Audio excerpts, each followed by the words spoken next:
That is right. What's going on? Welcome into another episode of Caught Stealing. I'm Howard Bender. With me, of course, Colby Conway. And it's time to talk a little fantasy baseball. Thanks to our good friends over at Fantasy Alarm. If you are watching us on the Fantasy Alarm YouTube page, we appreciate that very much. Give us a little like, give us a subscribe so you never miss a single show, especially now that John and Pemba and James Babyface Grande are doing the MLB DFS show. They're not only doing a morning preview show, but then they're also doing the live show prior to lineup lock to help you guys out. So again, like, subscribe. If you're watching us over on like the Twitter sphere or wherever else, if you're just listening to us on podcast, we thank you all for joining us. Colby, my man. So sort of another week through of fantasy baseball. The injuries are absolutely insane from the last time that you and I recorded. We'll kind of cover all that. Are you getting beaten up by the injury bug like real badly right now? Are you how are your leagues going? Injury bug is prevalent, and I don't feel like it's going away anytime soon. Obviously, over at Fantasy Alarm, I do the injury report on Monday with the update on Friday.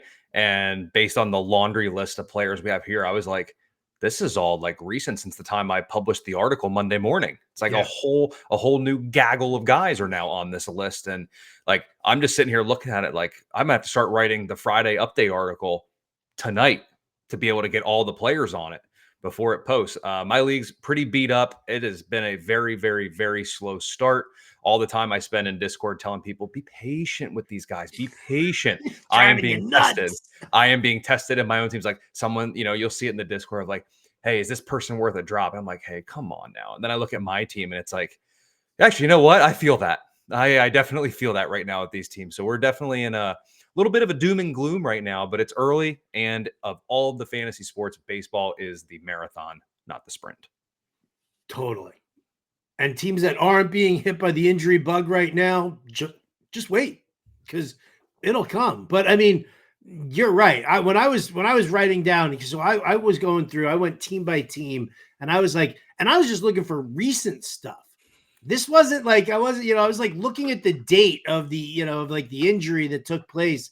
And if it was before our last podcast, which I believe was the April 2nd. So April 2nd or April 3rd was our last episode. So everything that you see right now, we're recording on the 9th. So everything that you're seeing right now is inside a week's time. And it is, I mean, it is insane. It is. I mean, here you go. Some of it's kind of funny. I mean, I'm not going to laugh at injuries, but like, for example, John and Pemba, the biggest Connor Wong fan possible, could not have been promoting Connor Wong more as like a late draft pick or throw him in there for DFS because he's always cheap. Well, he gets caught on a backswing, fractured pinky, out at least until mid to late May, they're saying, is where they're going on that. Jake Rogers for Detroit. I just picked him up because I had Jacob Stallings in there, and I just picked up Jake Rogers off waivers on Sunday night, put him into my lineup on Monday, and now he is expected to be out at least until early May. And if that wasn't just even a better kick to the groin here, Colby, in the Fantasy Alarm Listener League, I have Ivan Herrera for St. Louis. 10-day IL, knee issue, expected to return maybe in early May. 3 right there, all catchers only, and that's been in the last couple of days. It's brutal. Herrera was in my bold predictions article. I said he was going to lead all catchers in OBP for the year, and he was great start. Now he's going to miss it. And then you have other things too. You come up like Matt McLean. I wonder if he's just going to be the next just perennial, don't want to say injury prone, but it's a soft tissue injury here with the hamstring injury. Fernando Tatis is just you hold your breath. Every time you draft him, you hold your breath all year long. Justin Steele goes on the IL with an elbow issue after they made him pitch in what looked like negative 48-degree weather in Chicago. Victor Robles made an insane catch, and he's now out till the Midsummer Classic. So it's just, I don't even know what to do anymore. I think I'm at the point, I hate to say this, and I'm only like 8 or 9 or 10 games into the season. It's like every time I watch fall in love with somebody, they get hurt. I'm like, is my baseball season already done watching it? Am I done watching baseball a week and a half in? Because maybe I'm starting to think, am I the bad luck here? Am I the bad juju? Is it me? I was watching the Chase Dolander debut and it got to the third inning. I was like, maybe I should turn this off. I really like what I'm seeing. And God forbid I don't want anything to happen to my new precious right-hander. It's been an insane start to the year. And I feel like each year it just gets worse. And we say it every year, right? Every year somebody's like, is this the year the most injuries that we could possibly have? I don't know about that, but I mean, this is definitely, it's in there. And the thing about it is, though, also is that, the majority of these guys are impact players or at least players that are, being relied on heavily. I mean, you brought up Matt McClain. You have no idea how much that hurts me. Like, and I mean, listen, I was the same way. And here you go. Do you remember Jason Kipnis? Mhm. I was a huge Jason Kipnis guy. And that was a dude who just couldn't stay healthy no matter what. And so the fact that you just you threw that out there on Matt McClain, I don't know, man. I think that's kind of a dick move on your part, man. I think that's just, it's mean. It's my guy was always Grady Sizemore. That was the guy I could never quit. And Oh, recently it's been Byron Buxton. Could never. This was the year I finally quit Byron Buxton, but it took me about 4 or 5 years. Sizemore was a stud Mhm. until he had that microfracture surgery on his knee. And once he had that microfracture surgery on his knee, it was your job, Colby, to not draft him ever again, to never in a million years expect. They had to drill a hole in his knee. Like those old wooden tools that that Noah built the ark with, that drill that he's just going by hand. They did that on Grady Sizemore's kneecap. Yep. Like you couldn't have drafted him afterwards there. But man, I loved him. God, I love that guy. Who didn't? Couldn't quit him. So good. So good. But, it worries me when you bring that up about Matt McClain, who missed like literally all of last season.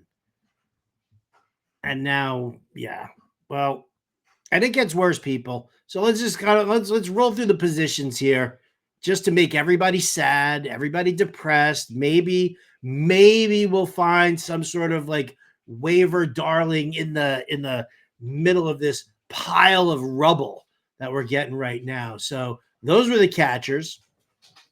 Wong, Rogers, Herrera. At first base, Tyler Soderstrom. Now, it's a calf injury. They're calling it day to day.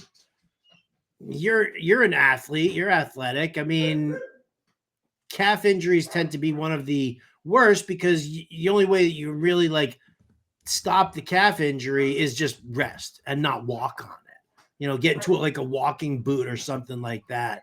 But I don't know. I mean, because on one hand, I'm like, man, Soderstrom was absolutely crushing it. And I mean, he looks good out there as well.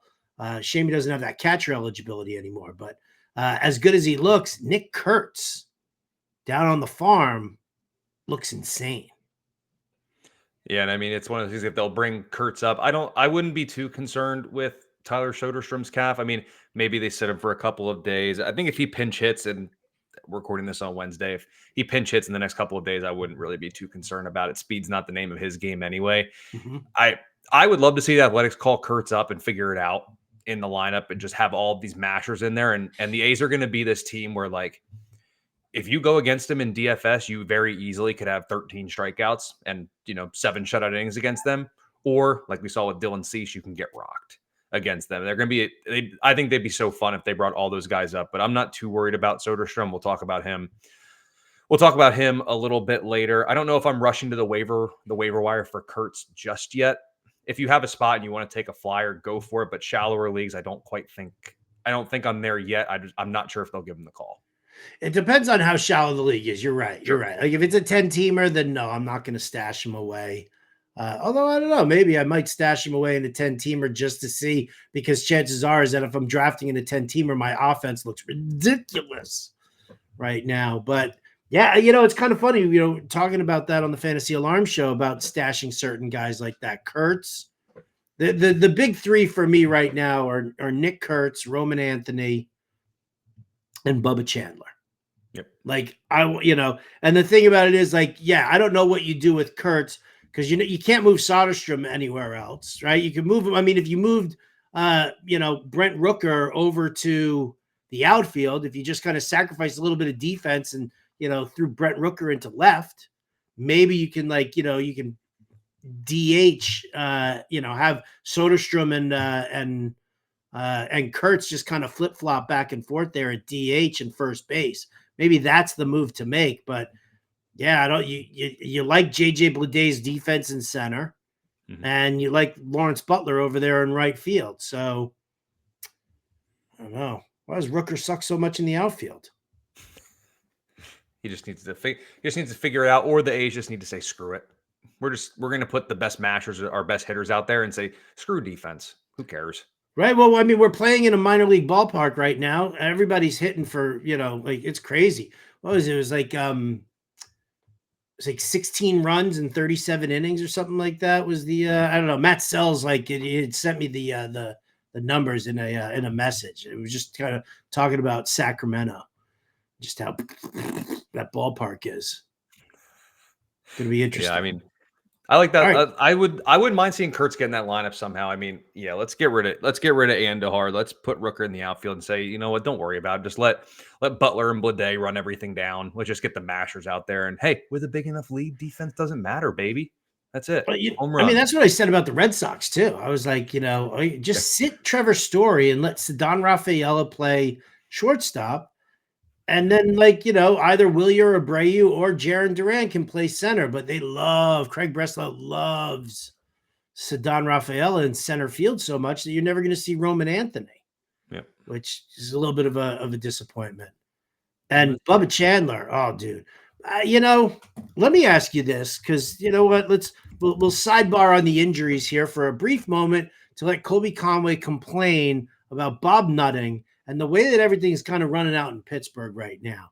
Like, as a Pittsburgh Pirates fan, to see Roberto Clemente's number 21 taken down for some boozy advertisement is one thing. But then I don't know if you heard the Bucko bricks. Did you hear about this? I saw something about it. So the Bucko bricks, where a fan or whoever buys a brick and put a message on it, and it goes into this wall that it's like by the entranceway, or it's somewhere on the in PNC bank field, whatever you want to call it. It's part of the decor. But like all the money raised for the Bucko bricks was to the Roberto Clemente Foundation. Someone found a bunch of the Bucko bricks at a recycling plant nearby, which means that they took these out. Now they claim that, oh no, their arrangements are being made to bring them back. How did they get there in the first place? Why did they get there in the first place? Bob Nutting is crapping all over the city of Pittsburgh and its fans and Pirates tradition. I mean, it has been just a nightmare. This dude is ruining, not only is he ruining your franchise, right? Like, you're putting a shitty product on the field on the regular, right? You're never going to get, you're never going to like hold your top players, right? And now he's like literally taking a leak on the fans with this whole, the Bucko bricks are gone, taking down Clemente's number. Like, it's insane right there. I gotta, so I've set it up enough here, Colby. What do you got? Oh, I mean, we talk about it with the Pirates. They lose all their top talent, and now it's going off of the field, and now they're getting rid of their fans too. I mean, I think I did see there was I don't know if it was a screenshot or a post of like I guess what we'll call the response to the whole Clemente thing, and it was an oversight, and it's like, that's a pretty massive oversight, given that the fence is 21 feet high. That whole wall is about Clemente wall, 21 feet high, 21's on it. It's an oversight. Okay, let's no, they don't deserve this, but let's give them the benefit of the doubt on that one. Okay, sure, oversight. Then the bricks. I mean, what is it? I always screw up this one. Fool me once, shame on you. Fool me twice, shame on me. Mm-hmm. That's it. That's right. Yeah, yeah. See, never screwed that up before ever. Yeah, I mean, ultimately they don't keep their top players. They let them all go, and then now they're basically letting fans go too. I don't really know what to say more than that. And Bubba Chandler's going to be so good for some team in 2028, and it won't be the yellow and black. Are you going to stay loyal to the franchise if you're being treated like this? I mean, I know that you don't live in the city of Pittsburgh, but come on, man. I mean, that is like, I mean, how many times can you get spit in the face before you walk away? Like, you're just going to sit there and take it. What does that say about, Pittsburgh? I mean, my feeling is this is just, whatever. Again, if you're going to be able to force out ownership like you did with Sterling and the LA Clippers, right? Because of his, racism and all the racial comments that he made, Mm. that they were like, you got to go. You're just bad for the game. You're bad for the team. You're bad for everything. And they forced him out. How are they not forcing out Bob Nutting? Because mind you, I think Nutting is sitting there, in his big plush chair at the country club. And every time somebody says something to him, he's just like, please, I own this team. If they knew how to run a team, they'd own their own, right? They don't know anything about running a team. Like, he's literally just like spitting in your faces. And I don't know, man. I almost feel like if a franchise did that to me, I'd have a hard time with it. I have a very hard time dealing with the Jets. I really do. They make mistake after mistake after mistake, but they're not doing it maliciously. They're just incompetent boobs. I feel like Nutting is just being malicious to the city of Pittsburgh. Yeah, it's not ideal because I mean, you look at it and you basically have for a guy's made 12 starts or so, 15 starts, whatever, how many starts Paul Skeens has made. Basically, he's already adamant and vocal about what needs to happen with the Pirates and, spending on players. Let's get some talent in. It's time to win now. And in the offseason, they get Tommy Pham, Andrew Heaney, and I don't even know whom else they brought back McCutchen again. Like, it's not 2015 anymore. I love Andrew McCutchen. I'm glad he'll retire a Pirate, but it's not 2015 anymore. Like, they're prior to probably the last time Pittsburgh made the playoffs, and even then, it's not like they were spending a ton on players. They routinely are in the bottom when it comes to spending money on players. Like, Nutting won't put anything out, and then listen to any game. You have Paul Skeens, who I know we don't like the generational word, the G word, with all these talents, who's a generational talent, and he's out there pitching, and the fans aren't even chanting his name; they're chanting "Sell the team." That's what you hear. Like, tune into the MLB broadcast. That's what you hear. You got this guy throwing 102 miles an hour, and over the vroom, vroom, vroom of his fastball coming in, you just hear "Sell the team" chants. Like, maybe he's deaf, doesn't hear it. I don't know, or maybe he just doesn't care. In that plush seat that's got the nice big poofy like gaming headphones, doesn't hear a thing. It's all just peace and tranquility and birds chirping. And on the outside, you got people with pitchforks right outside of his door. But it's triple locked, double deadbolted. Like, ain't nobody getting in there. Key card access that only 2 people have, and Paul Skeens isn't one of them. Yeah, I don't know. We're coming to the point where I'm going to enjoy every Paul Skeens start because I hate to say it, but I don't know how many we have left of him in Pittsburgh. Like, it's going to be out. That's just what's going to happen. Did you see the picture of the dude wearing the Yankees jersey with Paul Skeens on it? I'm not surprised. It was some big dude walked into the ballpark with his Paul Skeens pinstripe Yankee jersey. I was like, that's the bravado. I can respect that. All right, back to the injuries here. In addition to Soderstrom at first base, you also got Jake Cronenworth. He's day-to-day with a rib issue. So just kind of keep an eye on that. The big one for a lot of people, second-round pick, Ketel Marte, hamstring issue. They estimate an early May return. He's going to miss the entire rest of April. It's kind of a bummer here. Here's a guy who I know they gave him that big ass contract. I've never been a huge Ketel Marte guy. Like, I always joke around with Todd Zola because Zola, when Marte was first coming up, Zola was the guy who was like totally on him all the time.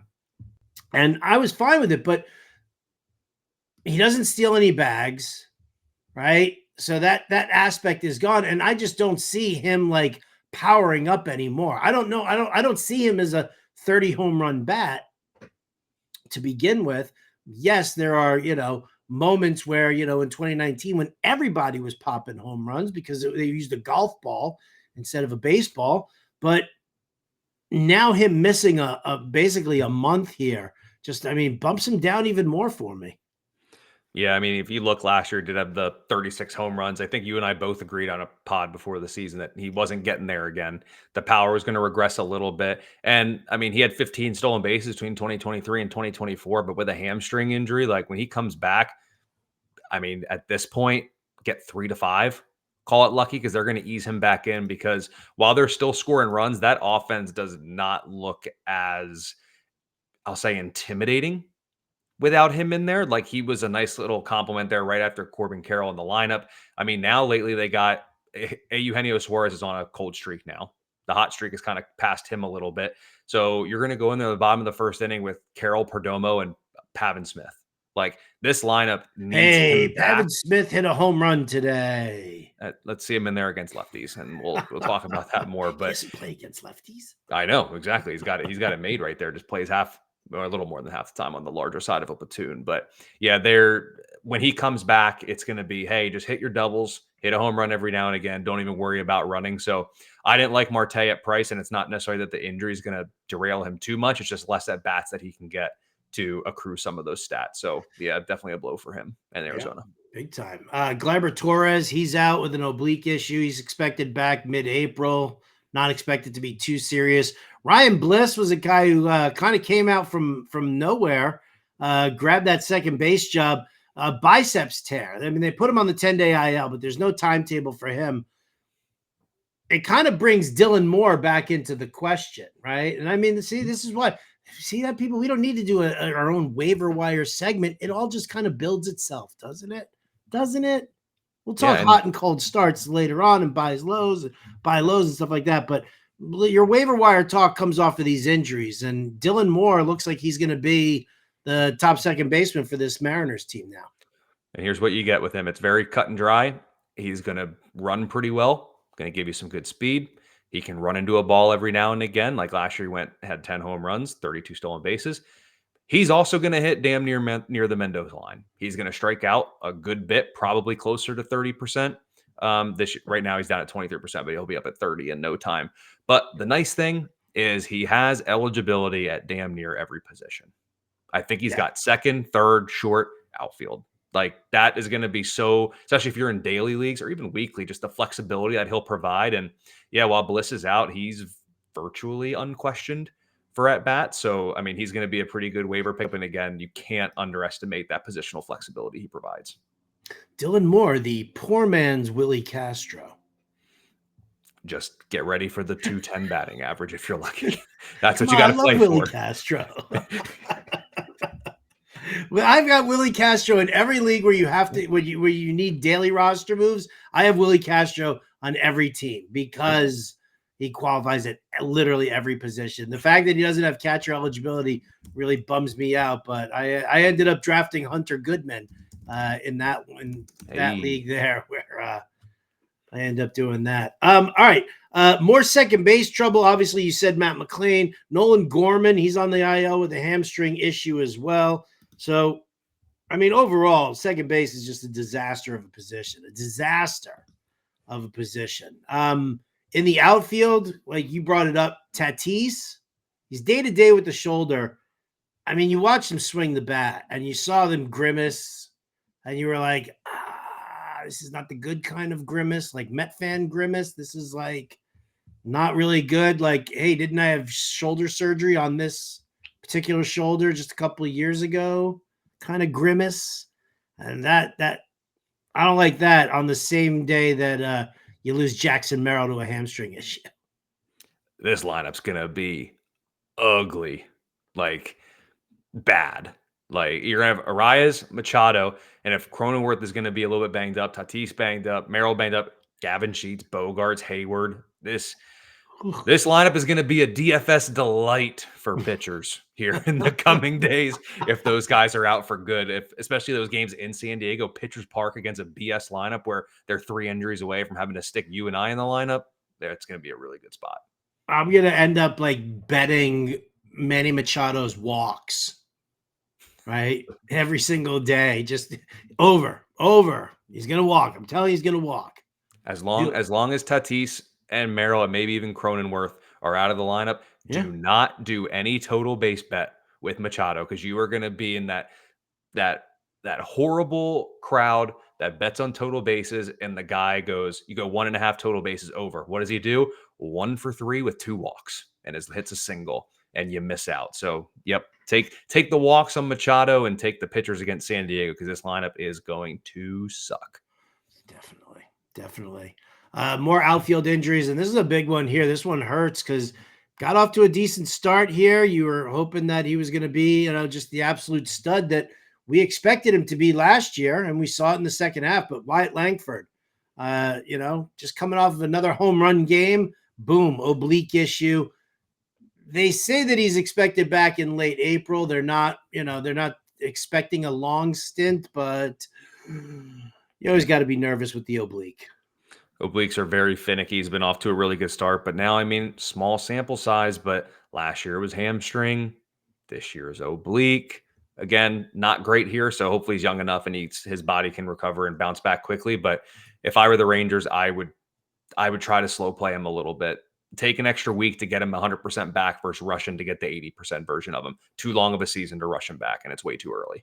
See, and I'm always about that also. I will sacrifice a week's worth of stats for a guy if you're making sure that he's not going to have a groin injury again or a hamstring. He's not coming back too soon from it because we've just been burned too many times with that. So, yeah, we hope for Wyatt Langford for sure. Victor Robles, you talked about that catch. Can we talk about that catch for a second here? Shoulder, not expected to return until at least after the All-Star break. And there are some people saying that it could very well actually knock him out for the entire season, which is sad. You were only using Victor Robles for stolen bases, though. So I guess really the question is where do we go for our stolen bases? If you're looking on waiver wire here, Colby, just kind of, random thoughts here. Who might be available besides Dylan Moore? Your answer was Dylan Moore, but I'm going to press you for somebody else. Yeah, Dylan Moore was definitely going to be the answer. Depending if you need speed, I don't want to give the Pirates any airtime, but Isaiah Kiner-Falefa does have 4 steals on the year.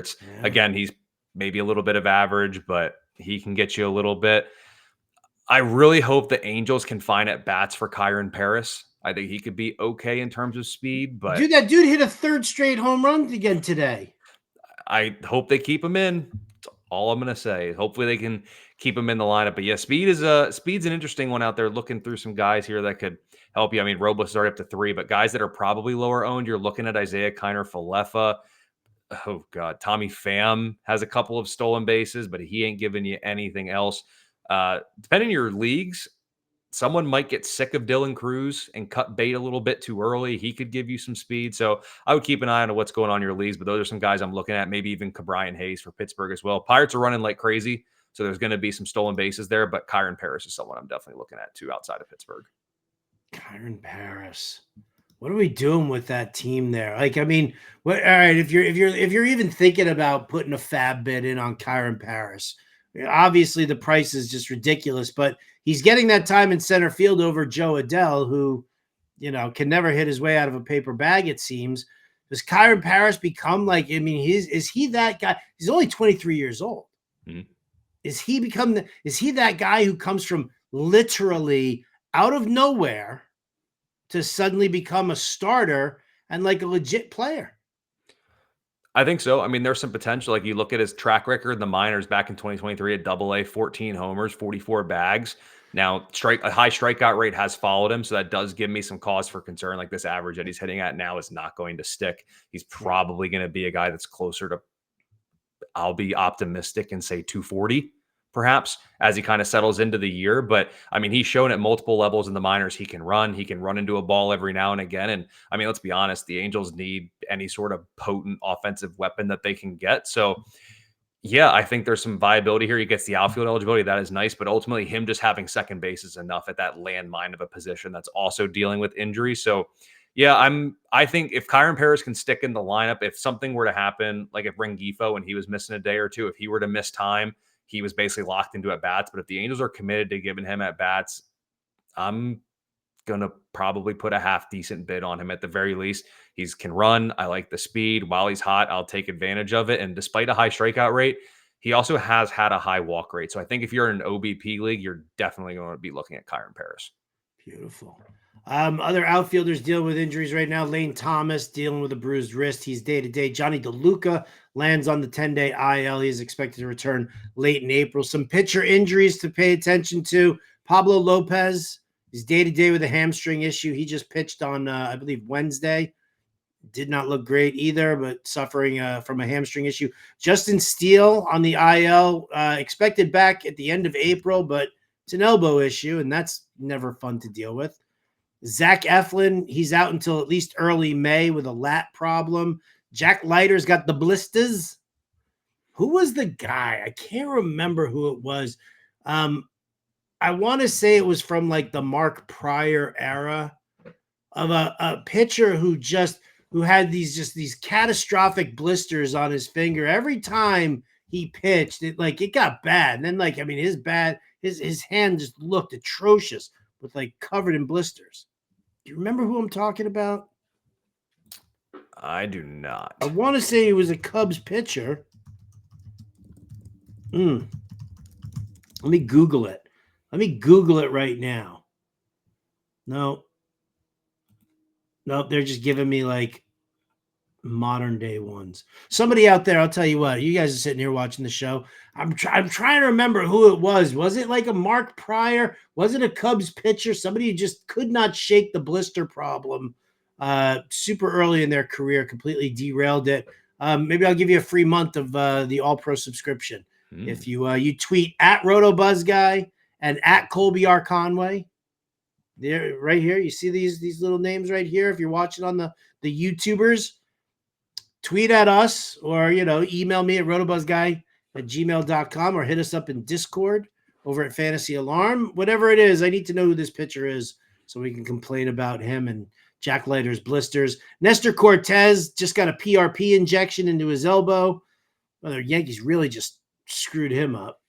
Damn. Spencer Arrighetti broke his thumb. That blows in a major way. I had that dude pegged for 200 strikeouts this year. I drafted him a good bit. So, yep, that one stinks. I mean, a lot of these are big names too. Like you were looking like Pablo Lopez was you waited on him. Maybe you could feel okay of him with the really, really low end SP1 or a good SP2 for your team. Same with Justin Steele. This is now back-to-back years with elbow tendonitis for Justin Steele. Not saying it's something, just calling it out. Spent some time on the IL last year with that. I actually wrote about in the injury report when it came to Jack Leiter's blisters I said, it's a blister. Probably not seeing an IL stint for him, but wouldn't be surprised if his next start is pushed back a couple of days. Next day, IL. Cool. So I misread that one, but I do not like the PRP injection for Nestor Cortez. I'll be honest. I try not to make rash decisions with injuries I don't know a bunch about, but he might be done. It was Rich Hill. Former Pittsburgh great. There's no such thing as a former Pittsburgh great unless you're talking about Tim Foley or Andy Van Slyke. There's every player ever is a former Pittsburgh great because they go on to be great and they were former Pittsburgh players. So former Pittsburgh great. Former Pittsburgh great. You don't even know where the comma is in that sense. It's just former Pittsburgh, comma, great. All right, so those are the injuries, and man, they suck. And again, Colby's got the injury report over at fantasyalarm.com. James Grande does the waiver wire article. We are always available in Discord on the regular, just answering questions. So if you've got any of these injuries that you're dealing with, by all means, hit us up and we'll kind of help you out with that. Colby, what I want to do is we were actually going to do a little bit of this last week, and we sort of, I don't know. I think I ended up getting us sidetracked somehow. because that's just what happens. But we were talking about hot starts that we can believe in, potential cold starts that we want to buy low on. So I figured you said to me this morning, you were like, how about we do hot starts and cold starts? And I said, okay, what a great idea. So let's start off here with the hot starts, Colby, that we actually believe in. So one pitcher, one hitter. You want to start? Yeah, I'll give you my hitter first. We talked about him earlier, which I think is kind of why inherently I'm not worried about the calf. I'm trying to speak it into existence. But uh, Tyler Soderstrom, at this point, I mean, we saw 9 home runs in 61 games last year, opens up this year with 6 home runs through his first 12 games. Yes, the park helps, but he's also doing himself all the favors. The launch angle's up from last year, the exit velocity up, barrel rate up, hard hit rate up. All of that is good. So right now, it feels like he's seeing a damn beach ball at the plate. But then when you also look at some plate discipline, guess who's not leaving the zone as much? Guess who's making more contact? Guess who has less swings and misses? So right now with Soderstrom, again, he's probably seeing a beach ball, so the numbers are a little bit inflated. But we have a guy who's making better quality of contact than last year, as well as better quantity of contact put in that home park there, even though he doesn't have the catcher eligibility anymore. Who knows what could be with Soderstrom this year, but we're pacing easily for 20 plus home runs. And I mean, what we're seeing here, as long as he doesn't miss too much time with this calf injury, he could be a 30 home run bat this year. I don't think people would bat an eye. I think this kid is legit. Strikeout rate is down probably because he's, I don't know, staying in the zone more, making more contact and whiffing less. But if he's going to strike out 20 to 22% of the time versus 26 to 28% of the time, could be a 250 batting average, 255 with 30 home runs. That will play in just about every format. So I'm a believer in what Soderstrom has done so far through the first handful of weeks into the season. You know, and I can't argue against it. I really can't. I like what he's doing. I guess the only thing I lament about Soderstrom is I wish he still had that catcher eligibility. Don't we all? Didn't get any work behind the dish at all last year. Yeah, that was a definite bummer there. I listen, I'm with you on Soderstrom. I think that he's, definitely showing something with the power. Yeah, ballpark or no ballpark, the bottom line is that the A's are playing there for the next 3 years. Mm-hmm. So whether you believe it's ballpark induced or not, you're still taking advantage of it. To me, it's almost like, it's no different than a Coors hitter. Mm-hmm. Right? Because there's some crappy Coors hitters out there. You're just like, who can't hit for a lick outside of Coors Field, but they always get a second look because of the home ballpark. So I'm in on Soderstrom. I tell you what, man, Spencer Torkelson off to a really nice start. Now, strikeouts are terrible, and that continues to be an issue for Torkelson, right? 32% strikeout rate this year right now. But he's got 3 home runs, 7 ribbies. He's batting over 300 also. Is some of that or a lot of that BABIP induced because of all that strikeout? Yes. But you're also talking about a guy who's now all of a sudden got a walk rate over 12%. And his approach, what he's done here is that he's changed his mechanics. He's changed his approach at the plate. And he's not swinging outside the zone as much as he once was. And he's actually, and he's willing to take a couple of extra pitches. I think one of the biggest problems that he had was not only living up to that number 1 drafted, status, but then, you played, competitive ball. Once you get locked up in your head that you're a mess. You're an absolute mess. So, I think that that's definitely something that really affected Torque a lot. Like, I remember when he and Riley Green were first coming up and, Green got hurt and Torque was on his own and he just completely drowned and, walked into spring training this year. They were like, yeah, you're not our first baseman anymore. Mm-hmm. And lo and behold, now Torkelson has looked a lot better. If this change in his approach at the plate stays, definitely the power stays. I'm not going to say he's going to hit 310, but if this dude hits me 270, I'd be more than happy with that because he's already got that 30 home run power. And the batted ball profile this year is most reminiscent of that 2023 season, which was his 30 home run year, or actually, I think it was 31. to be exact. But yeah, I mean, a lot to like with Torkelson. And at this point, we've had enough games under the belt. He's just going to be a guy that's going to strike out anywhere from 28 to 32% of the time. That's just kind of how it's going to be. But as long as he's making hard contact, he's also pulling the ball more this year than ever before, which could probably help with some of that power potential because we do love that pull power. But yes, a lot of the metrics and what we're seeing, most reminiscent of his 2023 season, which is by far and away has been his best as a professional. All right, what about a pitcher? We got some hitters that we're believing in. Obviously, some things need to break right or not. What about a pitcher that you like that's, off to a really nice start? Yeah, I thought he was drafted a little bit too low in drafts, so I scooped him up a lot of places. But I know wins might be tough to come by in Miami, but Max Meyer looks phenomenal. I mean, I love the slight adjustment in his pitch mix. Looked at it last year and said, hey, my four-seamer is getting beat to you know what. So what does he do? Drops usage on that more than any other pitch. And what do we see? He's now basically added in a sweeper. He hardly used it last year. And that pitch has been hit a little bit, but at least gives them something different to think about.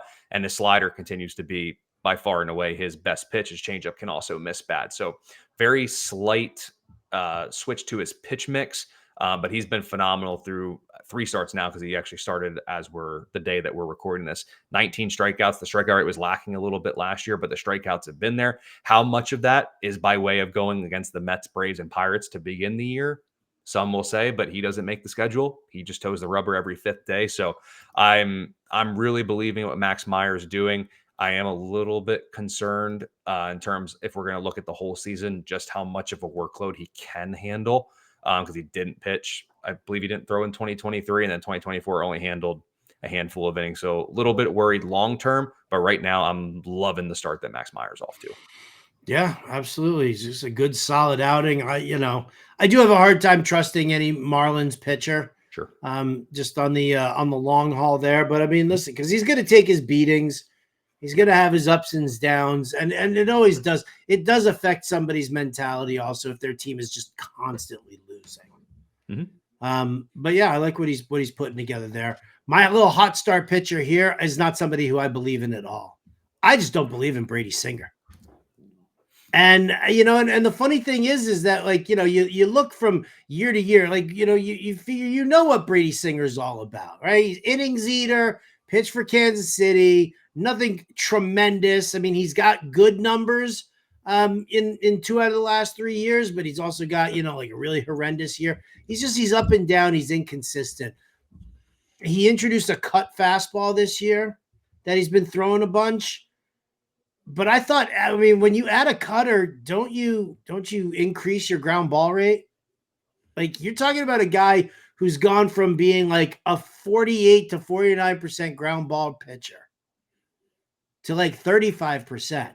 Mm-hmm. And, sinker slider guy for the most part, you're supposed to, when you put a cutter in there, people aren't supposed to loft it. They're supposed to mash it in the dirt. So I think that there are just certain things that are about to correct themselves for Brady Singer, because I'll tell you what, man, you cannot be a near 50% fly ball rate pitcher and survive with half your games being pitched in Great American Small Park.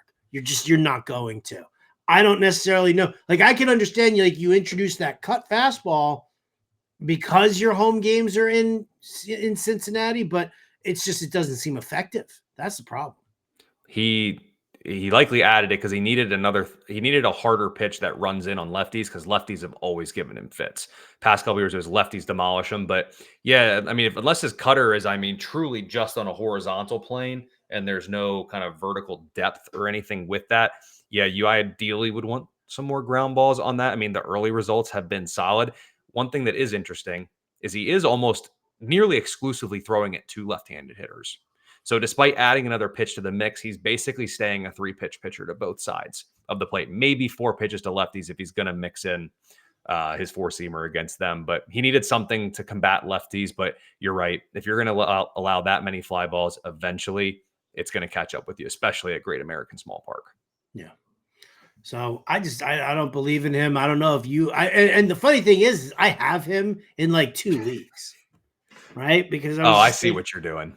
I see what you're Oh, doing. you think this is like reverse mojo? Is that what Yeah, it is? I didn't No, know. I'm really not, man. I I'm didn't know trying that's to, what this segment was all about. dude, I'm Okay. trying to trade him. I'm Oh, trying to trade him, right? well, Like this is like to this is me, not this a is good the tactic. ultimate sell high. Like this is the move that I need to have Brady Singer in a league of just amateurs. Because when I start selling Brady Singer right now, everybody's like, please. It's Brady Singer, Cincinnati.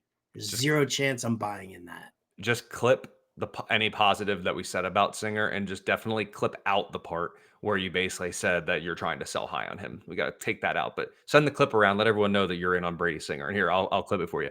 I didn't know you like Brady Singer that much. Wow, that's some insightful numbers on him right there. I like it. I would trade for him. Wow. We are men of action, Colby. Lies do not become us. I didn't know that that's what this segment was. We're trying to use this to pawn off players that we have in leagues. I need to next week when we do this again. I'm only going to look at I players that I'm just trying said to I don't trade. believe in him. I mean, it's not that if somebody was like, oh my God, Bender's talking about Brady Singer now. Okay. Turn it off before he says something bad about the guy. True. I I even like said it when we first started. that was I a didn't decision. want salmon. I said it 4 times. I don't want Brady Singer. I don't believe in him. I do believe in Spencer Torkelson. I don't Mm, believe in Brady Singer. Very hot starts. You believe in both Soderstrom and Max Meyer. yep. You're a very positive person, Colby. I Very like to think positive so. person. It's all those extra nutrients you get in your kelp juice.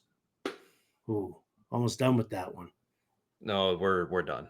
Do you get like a gritty teeth on your gritty feeling on your teeth when you drink that stuff? I mean, if we're looking for a potential ad, absolutely not. No grit, great taste, all greens. No grit, great taste, all That greens. should be their tagline. It's not, but that I'll send that to them. You should definitely send that to them. Absolutely. All right. So from hot starts, whether or not to believe in them or not, favorite buy low candidates. We'll do it again. One pitcher, one hitter. Somebody who just really sucks right now that you're ready to buy. Yeah, yeah. I would be looking to trade for Alec Bohm. He's not someone that's overly exciting. You look the past couple years, though, he has given you 270 plus, 15 plus homers, 95 plus RBIs each of the last 2 years. He's not walking much this year. So whether it's average or OBP, you don't like that. But everything else is just there. The BABIP is way down. So sure, he's probably getting a little bit unlucky. Sure, he's hitting more ground balls, but exit velo is up, barrel rate is up. If he can start lofting that ball, hey, his batting average is 200 right now. Expected batting average is 302. The BABIP is a significant outlier. I love looking at plate discipline numbers, and while he is swinging outside of the zone a little bit more, he is not missing. There is hardly any whiffs right now in his game, and his contact rate is up over 90%. At some point, these balls will start to fall. Alec Bohm is going to be just fine. If someone wants to sell low on a guy who, like I said, has back-to-back years of 270 with 15 homers and 95 RBIs and a couple of stolen bases. Again, he's not a player that he's not an overly sexy player, but he's one at the end of the year. You look at the final numbers and be like, you know what? That did help the team. I may not have noticed it on a daily or weekly basis, but the overall numbers will play. So I'm buying low on Alec Bohm. I like that too. You know, he's one of those guys who helps balance out like the middle to the back end of the order. He definitely bridges that gap, qualifies at first and third, which is always nice as well. Just kind of gives you that added flexibility if you need it. I like Alec Baum. I think he's a good, solid guy. It's so funny you went to the hot corner because I also went to the hot corner for mine as well. And this is coming off of getting a message from somebody on Twitter the other night. That the Austin Riley owner has had it, is fed up. Should I buy low on Austin Riley? And my feeling is, I mean, you got to be out your mind if you're thinking about selling Austin Riley right now. Braves are on a terrible start, horrendous start for the Braves right now. We know this. They look terrible. They're dealing with their fair share of injuries. There's not good things happening. It's just been a bad start to the season. But we know who Austin Riley is. And I mean, listen, yeah, last year he got hurt, only played 110 games. Just look at any projection system. Steamer, ATC, Zips, whatever you want to look at there. Everybody's got him pegged for the rest of the season to bat anywhere between like 265 and 270, still hitting 25 to 30 home runs, with like another like 80 to 90 RBI. We know that this lineup is going to turn around. We know that once Ronald Acuna gets back into this lineup, what it's going to do. So if you have somebody who is like that frustrated and that bonkers in the head that they're going to sell on a guy like Austin Riley, I'm 100% buying in on that. Dude's only 28 years old. This isn't like some 36-year-old, Nolan Arenado on a big hot streak kind of a thing. No, it's just a slow start for Riley and for the Braves. Bye. And with Riley too, look at his career stats. Guess what month just so happened to be his worst in terms of average and slug? March and April. I know. Nope, already ahead of you. He's a slow starter. That's what he is. And honestly, right now too, just what can go wrong will go wrong in Atlanta. But with time, things will balance out. He is going to be just fine. So yeah, if someone's selling low on Austin Riley, I'm buying. I like it. What about a pitcher? Good buy low candidate. I'm going to go to Zach Gallen. When you look, the 5.28 ERA isn't great, but FIP at 3.85, xFIP at 3.97 is good. Strikeout rates are up, which is something we haven't seen for him in the past couple of years, but he's been good in terms of eating up innings for you. Look at his pitch mix. Nothing substantial. He's throwing the changeup a little bit more, the slider a little bit more. Both of them have been very good in terms of whiffs thus far. I know we kind of poo-pooed on the Arizona offense without Ketel Marte, but the guy's not dead. He's coming back. He'll be there in the mix. So Zach Gallen is simply just too talented at this point. And if someone's going to sell low on him, I'm definitely buying because there's a little bit of the pitch mix there. The swinging strike rate would be the highest of his career. Again, we're 3 starts in, so very small sample size. But if he's going to miss bats like this, eventually some of those other numbers will stabilize. And if we can get, look, like the past 2 years, he's been down at 26 and 25% strikeout rate. But back in 2020 and 2019, he was, 28, 29-ish. If you can give me 2023, 2024 Zach Gallen with the bumped up strikeout rate, that will pay my ROI on that pick will be very, very good. So buy low on Zach Gallen. Big fan of Zach Gallen. Big fan of his. Absolutely. I consider him the number one on that team. I like him more than I like Corbin Burns moving over there to Arizona. So I like the Zach Gallen call. For me, I'm looking at Bryce Miller. Just has not gotten off to a good start. And I'm not really sure what it is. I know that he introduced that kick change and it hasn't really been all that effective. He's not getting guys to fish outside the zone right now. And that's something that, he's not missing a lot of bats. That's something that I think, is a statistic to correct itself. But I think he needs to get off of this kick change or at least be a little bit more selective about when he's throwing it. Rely on your fastball, man. It's your money pitch. I get it. You like mixing in the sinker. You got, you've got your split finger that you want to throw in there. But just, give me just give me that straight heat. That's what you need to get back to. The kick change isn't really, the problem is he's just not locating it. And when he gets behind in the count and he throws it, he kind of leaves it up in the zone. And that's been a little bit of an issue for him. But I think that's, I'm trying out a new pitch still. I don't want to give up on it yet, but I'm still trying to work out the kinks. I think those kinks will be ironed out in no time for Bryce Miller.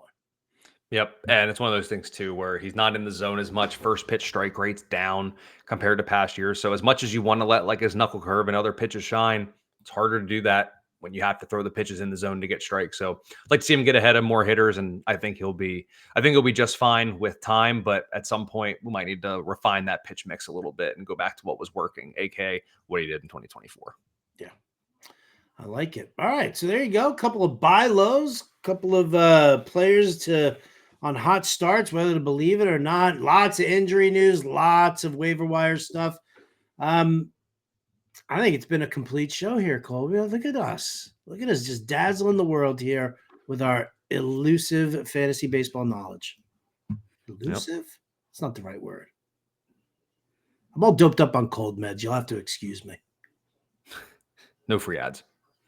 I'm not telling you which cold beds I'm doped up on, because I got a little from column A, got a little from column B, a little from column C, and then we wash it all down with some gummies. And there we go. The grab bag of goodness. The grab bag of goodness. Enjoy the rest of your kelp juice. All right. Well, I think that is going to cover it for us here. You got any other thoughts? You want to shout it out to Pirates ownership one last time? What do you got? No more airtime for them. I'll go a shameless plug. Check out over at Fantasy Alarm. I got the injury report that's going on, and a couple times a week I got that MLB pitching coach grid, or the starting pitcher, probable pitcher grid, whatever we call it. A lot of insight goes into that. So if you need a one-stop shop for all things starting pitcher on any given day, check that out over at Fantasy Alarm. Check it out. And again, listen, if you don't have a subscription to Fantasy Alarm, such a great time to do it right now. You can get a 7-day free trial if you click that QR code that you see on the screen, or you can go to fantasyalarm.com/win. Promo code Let's Go. That'll take 50% off your first month. I also think, though, we've got another deal, and I think we'll give you a better deal than that. Go to fantasyalarm.com/win. Use the promo code MLB25. We'll do 50% off your first 3 months. Not just your 1, 3. Right there. Boom. The number of years Paul Skeens will be in a Pittsburgh Pirates uniform. That's it. At least you didn't say the number of starts he has left on the team this year before they get rid of him. So I'll take 3 years over 3 starts. As always, hit up Colby on Twitter at Colby R. Conway. I am at RotoBuzzGuy. All of our work is found over at fantasyalarm.com. We appreciate you all tuning in here to the Caught Stealing podcast. For Colby Conway, I'm Howard Bender. We'll catch you next time.